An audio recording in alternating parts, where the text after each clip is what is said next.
So today we will be starting with our money talk, which is let us talk money.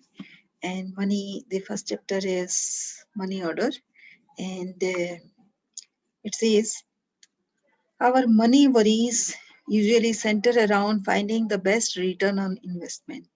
But there is a lot more to financial fitness than just investments. We need a system and not a single shot solution. Right?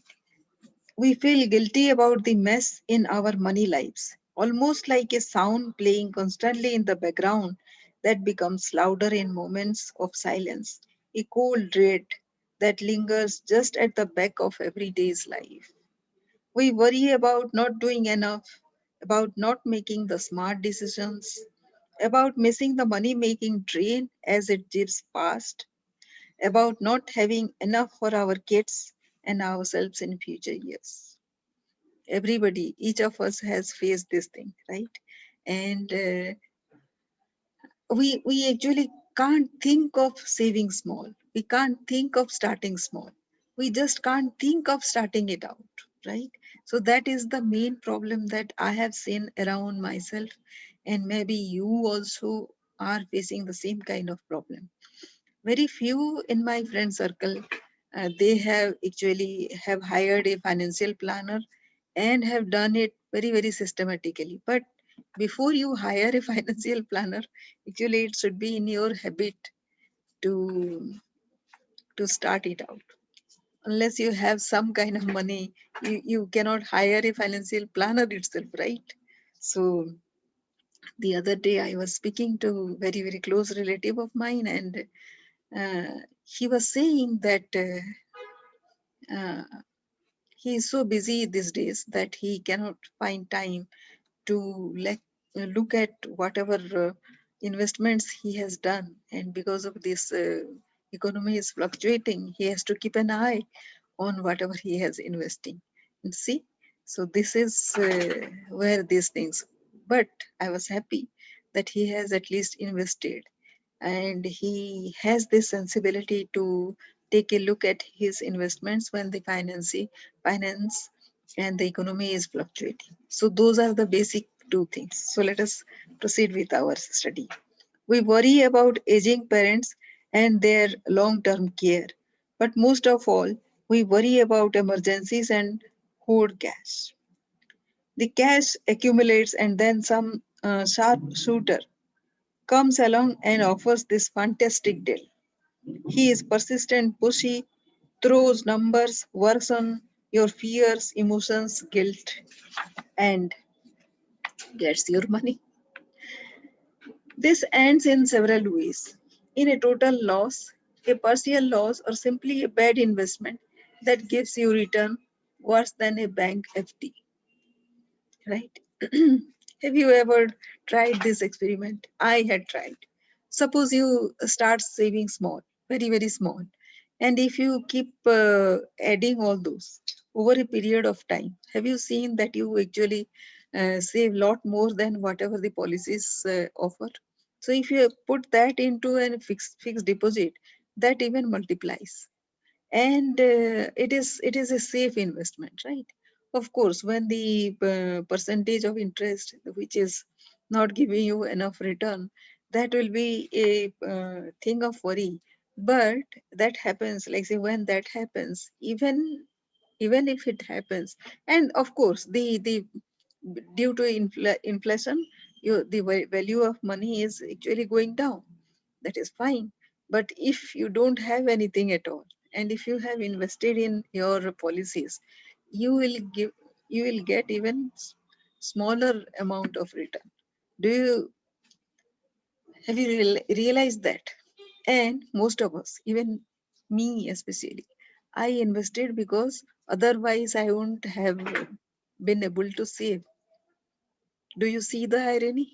Because I cannot save on my own, I have depended on policy to save for myself. So there will be an automatic deduction from my account, and I don't have to worry about anything else. And I, I don't have to worry about anything else apart from just arranging money for giving that policy. How very funny.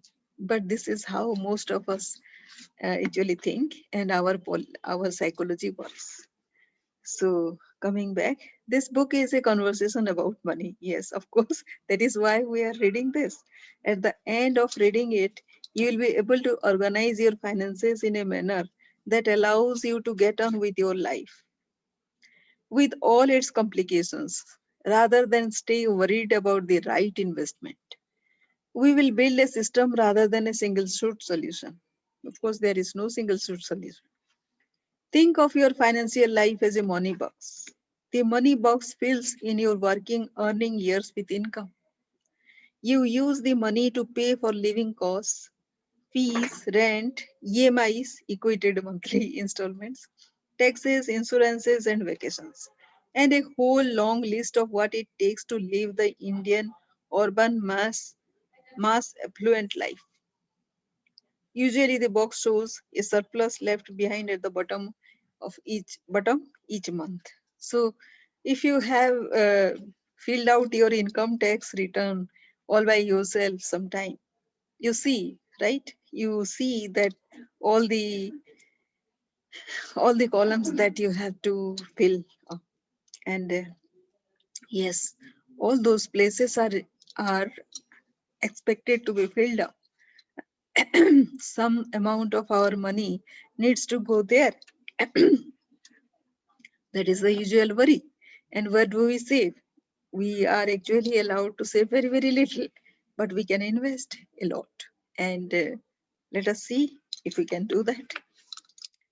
This gets invested for future use. Along the way, you dip into your money box to pay for your kids' higher education, their marriages, and then finally, when you get too old to earn, we all get there. We all get there, yes. Just look at your grandparents or parents. The box begins to fill with pensions and other investment incomes like interest, dividend, and profit. The mistake most people make, and we are not to blame, is to think of the money box only as a container of investment products. We start thinking about what to invest in. Should I buy a plot of land, or should I buy shares, or should I invest in their pension plans to solve our money worry? But what to invest in is not the first decision we should take. A mistake that we all make.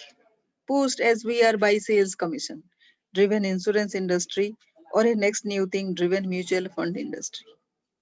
So how should we think about our money box? A good money box is one that allows you to streamline your cash flows. It builds in safety nets for preserving your savings in the face of an emergency. Typically a medical emergency, a job loss, or death of a salary earning family member, just in case, right? Insurances have a purpose in a money box. We all understand what the purpose is. No, it is not wealth creation. Product choice becomes much easier if you understand why you need that product in the first place. Then finally we come to investing and understand what suits us and how to build our portfolio. The book is about helping you construct this box by understanding your own needs and situation. It is not a get rich quick book. The goal is to make you feel more confident about your money life, but in a system that allows you to be hand free for most of the year, needing to open the box no more than twice a year. The byproduct of this exercise is that you will actually be able to fund all the things and save for goals that are important for you. This is not easy work, and your unique money box will take 6 months to construct. But once done, you have a grid that works on its own and needs a minor tweak just once in a while. Interwoven into this book are stories and case studies of some of the hundreds of people who have written to me on the 4 TV shows I have done in the last 10 years and responded to the column I write in Mint. Equally interwoven is a large perspective of why we are faced with a marketplace that is predatory. You will understand why the government's need to finance its deficit leads to you buying toxic products. Yo, there is a link. You will understand why the global financial sector wants you to feel stupid. You will understand how you are actually doing the best you can in a marketplace that is full of sharks. You will see that you are not a money dummy. Think about it. How does the toughest value for money, kitna deti hai, person suddenly becomes stupid when it comes to money? You will understand that the current behavior in financial sector or transferring of responsibility to the investor of buying the right financial product is a regulatory failure. It is not unlike a car vendor flinging open the bonnet and saying, "Go do your due diligence and ensure this car is safe." Asking an average person to understand concepts of present value, future value, real return, and so on is no different from asking him to buy a car after ensuring that the engine is safe. You will understand why the regulatory changes underway are so important for your future. The book is not going to give you a prescriptive roadmap, it is more of a direction. A way to think about your financial life with some value of thumb that you can modify according to your own situation. You need to engage with it and personalize it. May your money box be full of good things always. So we conclude the chapter here. So the basic thing is, as I said, the the attitude to start saving is the main thing that one can start with. So that is the takeaway for an initiator who is starting out to save.